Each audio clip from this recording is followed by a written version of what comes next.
Бързам, защото тичах да си купя мицеларна вода. И да, знам, че ако си моя клиентка, ще кажеш: точно ти ли? Да, точно аз. Защото толкова много ми е препоръча една позната, правила невероятен резултат и сега ще го снимам и ще пробвам пред вас. Настройвам цялата техника и започвам да снимам.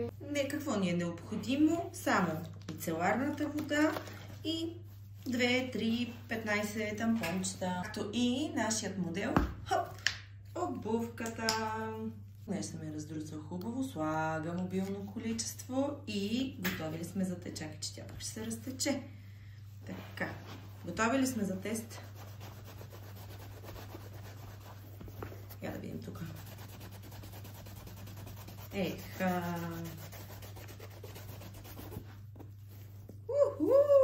Колко добре се справи. А защо моите клиенти се чудят защо аз няма да използвам върху лицето си? Защото съм смазна кожа, склонна към проблеми. Слагала съм мицеларна вода още преди много години, като излезна на пазара. И резултатите не закъсняха. Кожата ми започна да става червена, особено в областта на скулите, след което започнаха да излизат разни обриви, започнаха да ме сърбят, кожата ми се запуши с много черни точки, даже имаше такива бели комедони, както ги наричаме ние. Те са много трудни за махане и като цяло качеството от цялата ми кожа се влоши. Но с най-голямо удоволствие сега бих използвала този продукт, за да си чисти обувките, тъй като виждам, че ефектът е наистина поразителен. Много интересно с каква лекота ги чисти.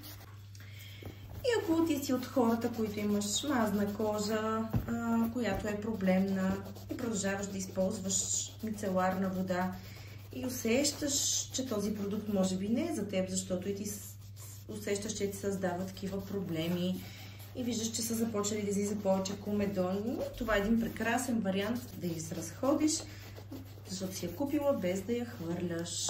Ами аз съм много впечатлена.